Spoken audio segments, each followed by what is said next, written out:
Ok, la semana pasada, les dijimos a ustedes que, ahí está, ok, que en esta nueva unidad estamos viendo la historia de Europa para nosotros entender mejor bajo qué trasfondo fue el que llegaron los españoles a América. O sea, ¿cómo se dio eso? Muchas veces se nos presenta una historia bien heroica, como que Colón es un héroe, como Superman. O sea, y por ahí viene él a conquistar nueva tierra, un explorador como Indiana Jones. Y nada está más lejos de la realidad, nada está más lejos de la realidad.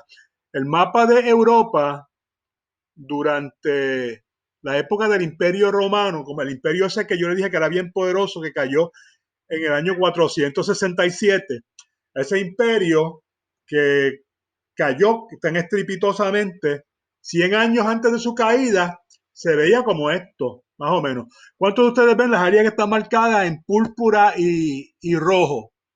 ¿Lo ven? Ok. Usted, ¿qué continente es ese? ¿Qué continente usted está viendo ahí? Europa, muy bien. Esto es Europa. Ok. El Imperio Romano, en el momento que tuvo su máxima extensión, se veía algo así, era casi toda Europa, parte del Mediano Oriente, eso que usted veía es parte del Mediano Oriente y el norte de África. ¿Por qué lo ve de dos colores? Porque yo le dije a usted la semana pasada que el Imperio Romano se empezó a dividir y que una parte, la parte antigua cayó y la parte nueva fue la que se mantuvo durante la Edad Media. Un imperio romano de Occidente y un imperio romano de Oriente. Pues el imperio romano de Occidente fue el que cayó, todo esto que usted ve en rojo. Esto se mantuvo mientras esto se cayó. Esto fue invadido por los bárbaros, fue absorbido por esas naciones que yo le dije y ahora nos vamos a remontar a esta área acá, que es la que nos importa a nosotros. Esta península que usted ve aquí es conocida como la península ibérica. ¿Qué dos países se encuentran en esa península hoy día? Hay dos países que comparten esa península. ¿Cuáles son? España y Portugal. Muy bien. O sea que Portugal estaría en este pedacito acá y todo lo demás, yo diría que el 80% es lo que llamamos España hoy día. Para esa época España no existía, no había tal cosa como España. Durante la época del Imperio Romano, esta península se llamaba Iberia y era una provincia romana. Por eso es que hoy día lo llamamos la península ibérica. Viene de la palabra Iberia. Pero damos fast forward, ¿verdad? Al año 467 cae Roma y luego va a ocurrir algo en el año 717, que le voy a mostrar ahora. En el 717 comienza en Iberia una invasión. ¿Alguien sabe de dónde venía esa invasión? En esa península vivían unos bárbaros llamados los visigodos, ¿verdad? Los godos estaban al norte en Francia, los visigodos estaban en el sur en Iberia.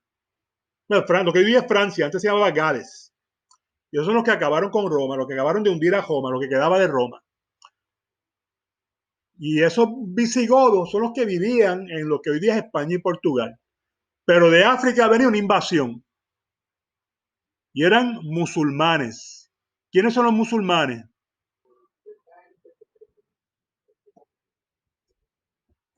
Pero ¿cómo se llama esa religión? ¿Qué religión es? El Islam, muy bien. Como dice también Mr. Quiñones, el Islam, ¿verdad? Los que creen en Alá, los que creen en Mahoma, los que leen el Corán. ¿Y esa religión viene de qué país? ¿En qué país surgió? No, más para acá. Se me están yendo muy lejos. Más cerca de Europa. Arabia, gracias, Sebastián. En Arabia, Arabia Saudita, ahí fue que nació el Islam. Y como yo le dije, esa religión empezó a regarse de una manera bien virulenta. Tan virulenta que tuvieron que haber unas cruzadas para pararlo, detenerlo para que no entraran a Europa. Pero para Europa hay muchos sitios por donde entrar. Y eventualmente en el año 717 los musulmanes entraron a Europa, pero por abajo de la península ibérica, porque es bien cerquita, esa costa norte de África, donde hoy día está Marruecos, eso tú vas en una yola, nadando puedes ir, nadando, literalmente nadando. y llegaron a la península ibérica y comenzó una invasión y se quedaron virtualmente con casi toda la península ibérica y le cambiaron el nombre.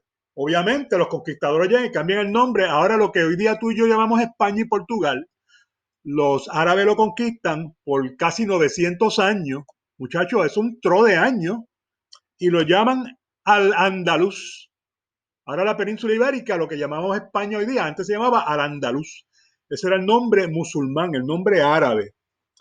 Y se convirtió en un gran centro de comercio, un gran centro de la ciencia, un gran centro de las artes, porque para esa época, ¿verdad? Los islámicos no eran tan recalcitrantes como los de hoy día, que lo que quieren es poner bombas en todos lados y explotar cosas, ¿verdad? Antes pues eran más dados a las artes, a la ciencia, descubrimientos en las matemáticas, a las que hicieron grandes contribuciones, a la astronomía, y hubo un florecimiento de esa cultura árabe en el andaluz, lo que hoy es España, y hasta cierto punto cohabitaron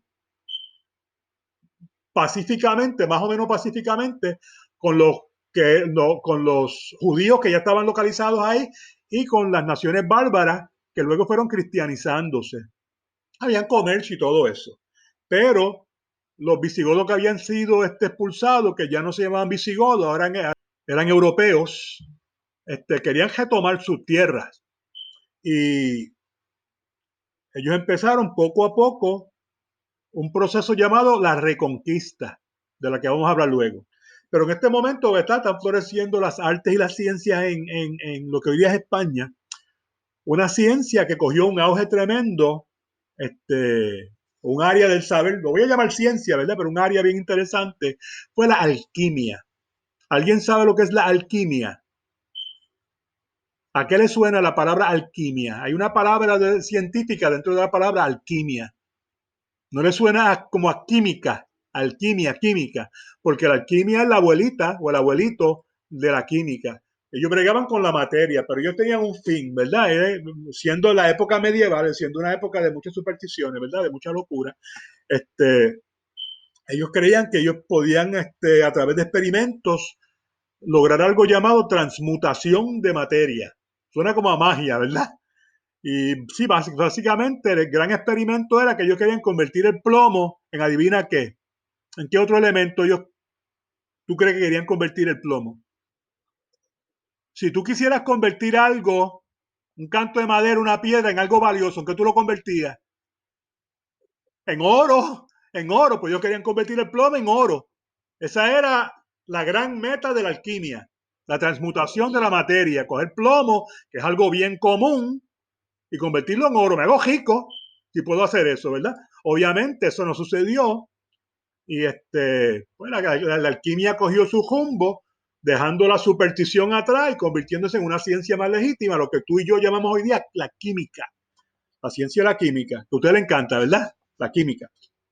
En España, como les dije, estuvieron los musulmanes durante todo este tiempo y el centro del poder islámico en la península ibérica era el califato de Córdoba, en el sur de España, hoy es España. Y en toda España, pues, habían musulmanes, habían cristianos, católicos y habían judíos.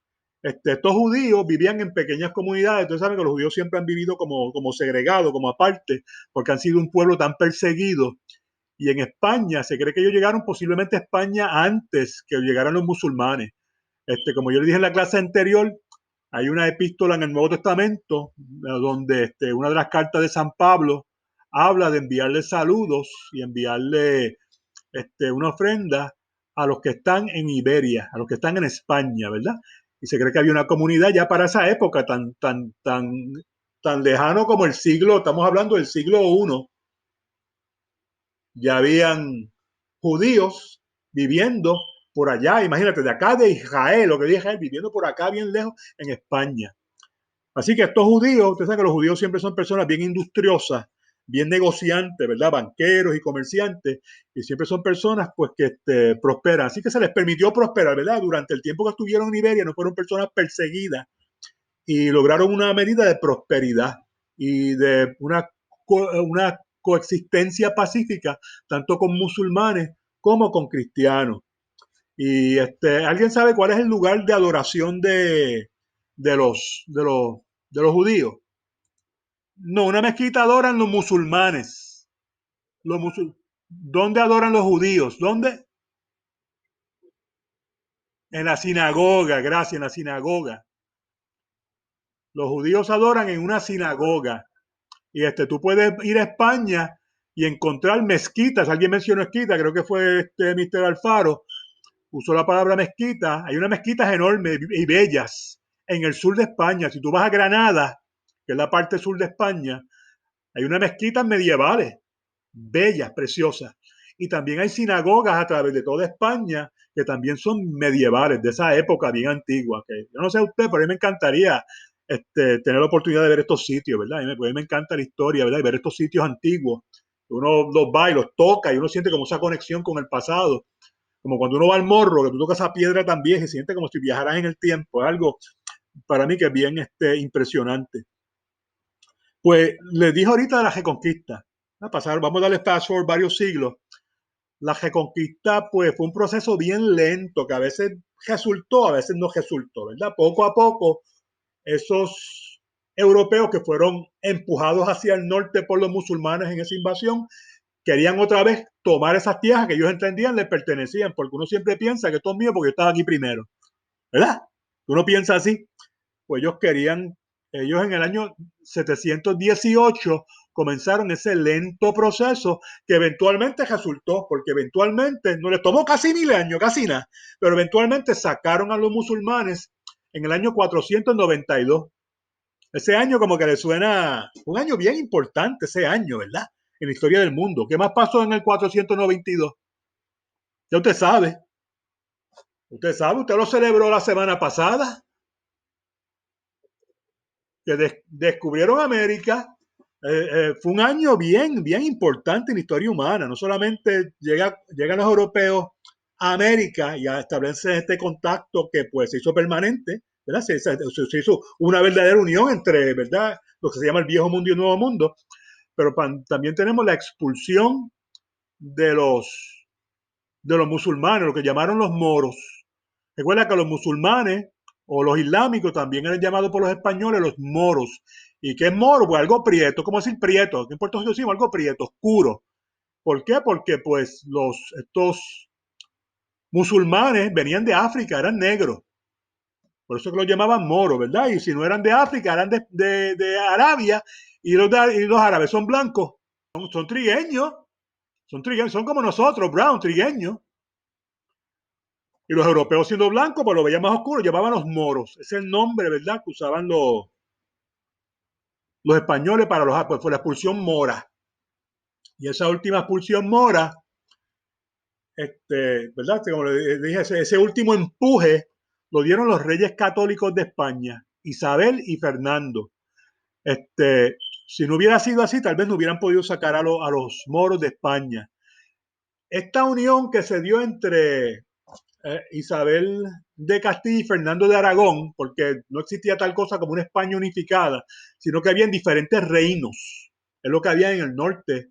Hay un reino llamado Castilla, había otro reino llamado León, había otro reino llamado Aragón, había diferentes reinitos, estaba el reino de Portugal también, todos estaban aparte, pero ellos empezaron a unirse, a coalescer, y lo que logró esa coalición fue este matrimonio, esta unión dinástica, ¿verdad? Que es otro término que usted ve ahí. Una unión dinástica es cuando es un matrimonio que tiene como motivo unos fines políticos, ¿verdad? Es de conveniencia, no es porque nos vimos, nos enamoramos, nos amamos y queremos vivir juntos para siempre, no es así. Un matrimonio de que yo creo que si mi príncipe de aquí o el rey de acá se casa con la reina o la princesa de allá, unimos las dos familias, se unen los dos reinos, nos hacemos más poderosos y podemos pues, hacer más cosas juntos, ¿verdad? Porque en unión está la fuerza. Eso es lo que es una unión dinástica. Y eso fue precisamente lo que pasó con los reyes católicos de España.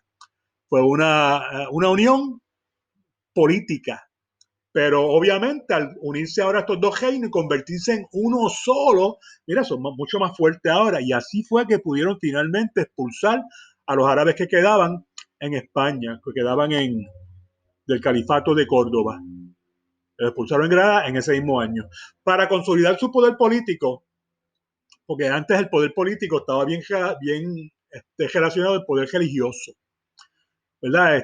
Un elemento de control de la población era, pues, controlar cómo podían adorar. Tú tienes que adorar de esta forma, porque si no te meto preso y o sea, te controlo de esa manera. Y como yo eran católicos, pues, obviamente, pues la religión que iba a estar predominando ahora en España era ¿verdad? La denominación católica romana. Y para esa época el Papa de Roma tenía un poder increíble. Los reyes le tenían mejor al Papa porque el Papa supuestamente era la conexión con Dios y era representante de Dios en la tierra. Y si tú no tienes al Papa contento, te buscaste un problema con Dios también. ¿Verdad? Esa era la manera de pensar en esa época. Y ellos, pues, en consulta con el Papa, establecieron algo conocido como el Tribunal del Santo Oficio. Nosotros lo conocemos como la Inquisición. ¿Y qué hacía la Inquisición? Decía, bueno, tú vas a tener que abrazar la fe católica romana, porque si tú no la abrazas, esto es lo que te espera. ¿Usted ve eso? Así era, así era. Exactamente, porque si tú no eras católico romano, eras un hereje. Y tú sabes que la definición que tienes de herejía es una creencia religiosa que va en contra de lo que es normativo. O sea, cuando tú observas una religión, una creencia que va en contra de lo que una religión especifica, pues te está saliendo ya ¿verdad? De los límites del dogma de esa religión. Porque cada religión tiene sus creencias distintivas que las distingue, ¿verdad? Tú no puedes decir soy esto y soy aquello si tú no crees lo que ese grupo cree, ¿verdad? Como que no tiene sentido. A usted le tiene sentido. Yo digo gente decir, yo soy tal cosa, pero tú no crees lo que cree esa gente, ¿por qué tú te llamas si tú no eres eso? Tú ni crees ni practicas lo que cree esa gente, ese grupo, ¿verdad? Religioso. Porque cada fe tiene un contenido, ¿verdad? Y un contenido, un conjunto de creencias, una dogmática. Y pues en esa época, pues la dogmática católica romana era, tú no crees como nosotros, pues fuego contigo. O te arrepientes y te une a nosotros o te quemamos. Y el Tribunal de Santo Oficio o de la Santa Inquisición se logró por un acuerdo entre los reyes católicos y el Papa, ¿verdad? Para mantener el poder político o consolidar su poder político en España. Entonces, si quedaban 2 o 3 moros o musulmanes, o te haces católico o te montan una yola y te vas de aquí o mira lo que te espera. ¿Y qué pasó con los judíos que estaban allí, que llevaban ya siglos y siglos? Lo mismo también. Se pasó otra ley llamada un decreto llamado la expulsión de los judíos, y o te haces católico o te vas o te espera esto, tú escoges. Y muchos judíos tuvieron pues decidieron pues abrazar el catolicismo romano, aunque fuera, ¿verdad?, de una forma externa, de la boca para afuera, o escogieron el exilio. El exilio es tú agarras una mochilita, una yeguita y te llevas todo lo que puedes. Y te vas porque si no, mira lo que te espera. Y todo eso era para controlar y mantener el poder político. Porque tú tienes un grupo de personas, una nación que cree como el gobierno dice, pues más fácil de qué. Es más fácil de qué. Si yo tengo gente creyendo diferentes cosas, ¿es fácil controlarlo? No, no, no puede. Si tienes gente creyendo diferentes cosas, más difícil controlarte. Pero si te obligo a creer esto, tengo más control sobre ti. Y lo que los reyes católicos querían evitar era una recaída, ¿verdad? Ellos acaban de tomar España otra vez. Ellos no quieren que España se les salga de las manos. Por lo tanto, recogieron a medidas que, ¿verdad?, las miramos hoy día y decimos, mira, fueron extremas, ¿verdad? Fueron demasiado. Pero esa unificación se logró, ¿verdad?, con todas estas medidas, justas o injustas, y esto dio lugar al surgimiento de lo que se llama hoy día el Estado Nacional. Antes habían reinos, pero después de 1492, bien importante porque surge algo nuevo. Ahora surge el Estado Nacional, la nación o el país. Usted ve la importancia de esto, de cómo está cambiando el globo, y el epicentro de todo este cambio es España. España está cambiando el mundo. En 1492 es una explosión que surge de España y las ondas de esa explosión se están regando por el mundo, porque ahí entonces empiezan a surgir los diferentes países o estados nacionales. Ahora con esta unificación, ya no es el reino de Castilla, el reino de Aragón, ya no es el califato de Córdoba, ahora es España lo que existe. Pregunta, muchachos. Pregunta, duda. No, está claro todo esto, ¿verdad? Porque como usted sabe, todo esto viene en el examen. Ok, pues nada, se supone que usted hiciera el assessment, ¿verdad? Y lo subiera por donde tenía que subirlo, como Dios manda, ¿verdad? Vamos entonces la otra lección que se le dio también la semana pasada, y viene por ahí, titular el Renacimiento. El Renacimiento es bien interesante porque el Renacimiento surge a finales de la Edad Media, lo que a postrimerías de la Edad Media está ya cambiando el esquema mental de las personas. Usted sabe que los cambios vienen cuando la gente empieza a cambiar sus ideas, ¿verdad? Y una vez cambian sus ideas, pues entonces vienen estos cambios en el mundo. Pues, yo estoy seguro que usted ha oído hablar del Renacimiento anteriormente y la época en la que se da todo esto de lo que estamos hablando, la reconquista de España, el surgimiento del Estado Nacional, el descubrimiento de América y todo esto surge dentro del contexto del Renacimiento que está experimentando Europa. Pero la pregunta es, ¿qué es renacimiento? Re y nacimiento. ¿Qué significa la partícula re? Exacto, pues renacimiento, ¿qué quiere decir? Volver a nacer, pero la pregunta es, ¿qué volvió a nacer? Esa es la gran pregunta, ¿verdad? ¿Y qué usted cree que volvió a nacer? Perdóname. No, las personas no, pero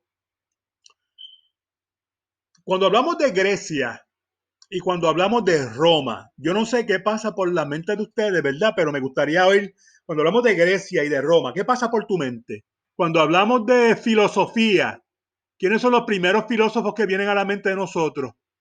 De qué civilización?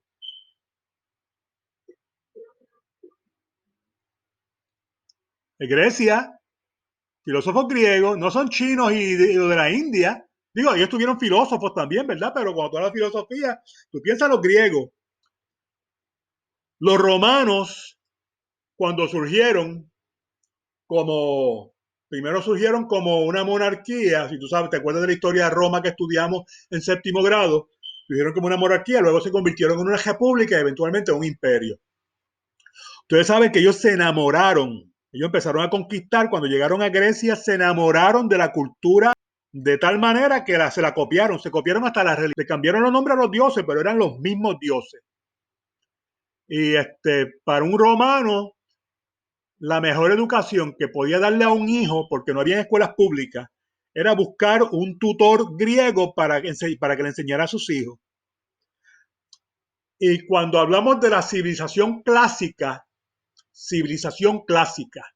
estamos hablando de la cultura griega y la cultura romana. Una civilización bien parecida a la de nosotros. Nosotros la estamos imitando. Su gobierno, todo, eso lo hablamos en séptimo grado, yo diría que como un 80% de nuestra civilización viene de los grecorromanos. Eso lo llamamos la civilización clásica. ¿Qué pasó en el Renacimiento durante la Edad Media? Usted sabe que Roma cayó y gran parte de lo que era esa civilización, esa sofisticación, ese conocimiento, esa cultura, se desapareció. Alguna desapareció para siempre y nunca vamos a saber lo que era. Pero a finales de la Edad Media empezó a rescatarse otra vez, empezó como a resucitar. ¿Y qué fue lo que renació? La civilización clásica. Por eso es que tú ves que en las artes, que empezaron a hacer los artistas nuevos, como Miguel Ángel, por ejemplo, que era un artista renacentista, copiando el arte de los griegos y los romanos. ¿Sabes que ellos hacían estatuas? ¿Tú has visto esas estatuas griegas y romanas, gente nua, con unos cuerpos preciosos? ¿Y qué hacían los escultores y pintores renacentistas? Míralo aquí. ¿Qué es eso? ¿Qué ves ahí? Es un dibujo de Leonardo da Vinci. ¿De qué? Exacto, el cuerpo humano. De verdad que no lo veían. ¿Verdad? Se lo decimos, el cuerpo humano.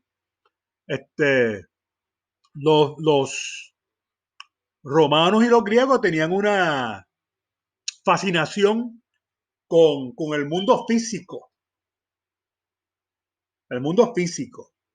Ellos creían que la vida había que disfrutar la cabalidad, que había que agasajar el cuerpo con todos los sentidos y todas las experiencias gratificantes que tú pudieras, ¿verdad? Esa era la mentalidad de ellos. Y había una gran fascinación con el cuerpo humano. Eso se volvió a recapturar otra vez a finales de la Edad Media. Toda esa cultura, toda esa fascinación con lo humano, el humanismo, donde ahora se ve el hombre como el centro de todas las cosas, que intenta echar a Dios a un lado y ahora se pone al hombre ahí. Al hombre ahora en vez de Dios ser la medida de todas las cosas, como lo era en la época medieval, ahora en la época del Renacimiento, que surge el humanismo, el hombre se convierte en el centro de todas las cosas y el hombre es la medida de todas las cosas en vez de Dios, ¿verdad? Digo, no que yo comparto esa idea, ¿verdad? Pero estoy diciendo lo que creen los humanistas. ¿Verdad? Si usted no cree en Dios, pues usted es humanista, pero usted piensa, ¿verdad? Que es así, que el hombre es la medida de todas las cosas. Pues lo que se intenta rescatar aquí es eso, ¿verdad? En el Renacimiento, esa cultura clásica resucita y eso renace y eso lo vemos en las ciencias, en las artes, sea pintura, escritura, escultura, literatura, la poesía, en todas las áreas de la vida, en todas las áreas de la asistencia y, y en la política. O sea, el impacto del Renacimiento es vasto, es tremendo. Este, Otro término que usted está viendo aquí es el de monopolio. Vamos a ir sobre estos términos poco a poco. Ya vimos el Renacimiento y vimos el humanismo. En la Baja Edad Media, que dije que es la parte más cercana de la Edad Media, ya el sistema feudal del que hablamos en la última lección estaba decayendo y estaban surgiendo ahora unas nuevas estructuras sociales, políticas y económicas.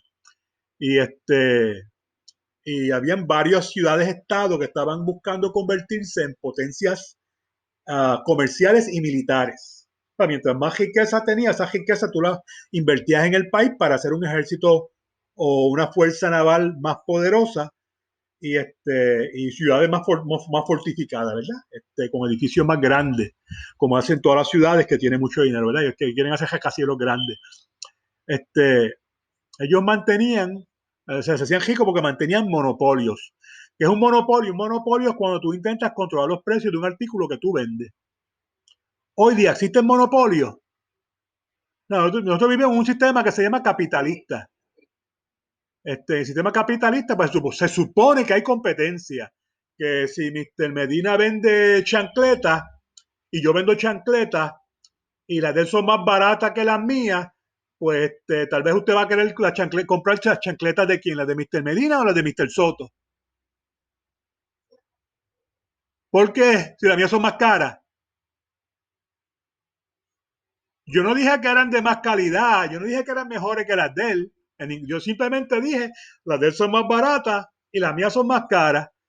La pregunta es, cuando tú vas con tu papá y tu mamá a Walmart, ¿qué buscan ellos? ¿Lo más caro o lo más barato?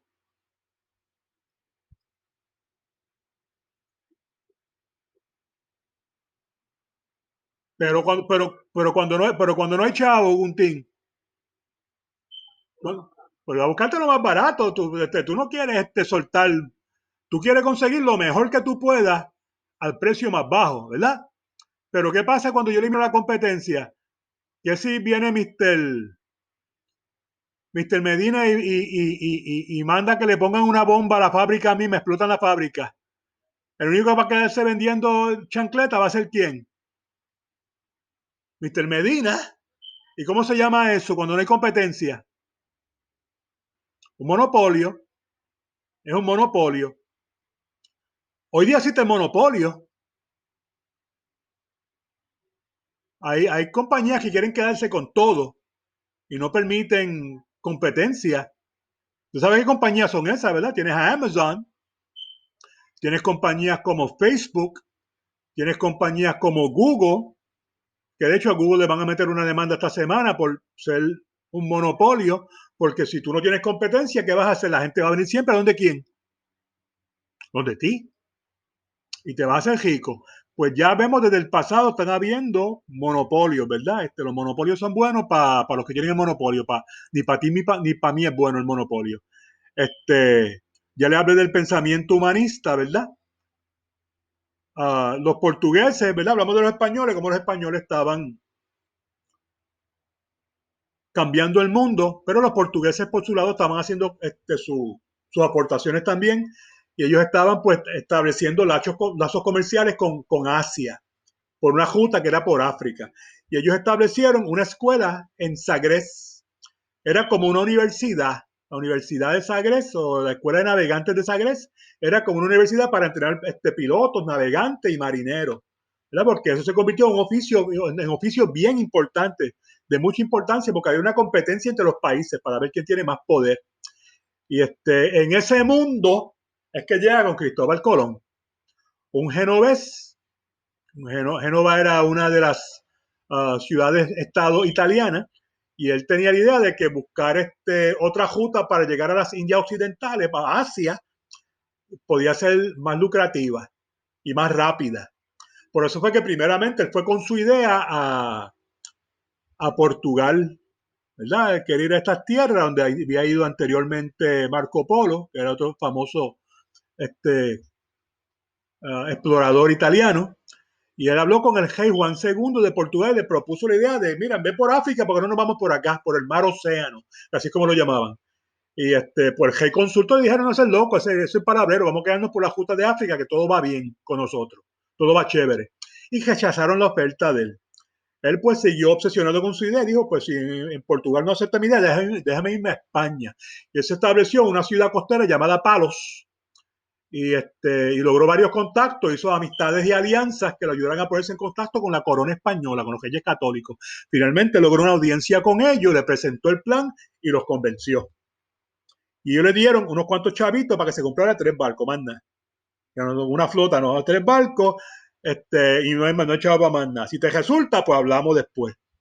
Y usted sabe cuál es la historia. En ese contexto de hallar una nueva ruta hacia las Indias Occidentales, fue que Cristóbal Colón, pues, logró conseguir dinero para esas carabelas, viajó hacia América, y lo demás, ya usted sabe lo que pasó, ¿verdad? Hubo ese encuentro. Pregunta, muchachos. No hay pregunta, pues rapidito le voy a introducir la lección de hoy, la que se supone que usted haya encontrado en el LMS, que se titula Colón regresa a Europa. Ahí, pues, usted va a comenzar el capítulo 5 de Camino al Nuevo Mundo. La pregunta para aprender es cómo fueron las relaciones entre los indígenas y los europeos tras el primer viaje de Colón. Y usted puede leer sobre eso en las páginas 96 a la 97, 2 paginitas. Solamente tienes que definir 2 términos, nao y choque cultural. Ahí tienes un esquema de un nao, ¿verdad? Y vas a leerte todo esto. Hay unos videos que es importante que veas. Hay una actividad de ACP en la página 97. Hay personas que me han estado enviando solamente o el assessment solamente o las palabras para definir. Y les quiero recordar, ¿verdad?, que el trabajo así usted no puede enviarlo si usted quiere todos los puntos. El trabajo que tienen que enviar tiene que ser completo para recibir todos los puntos.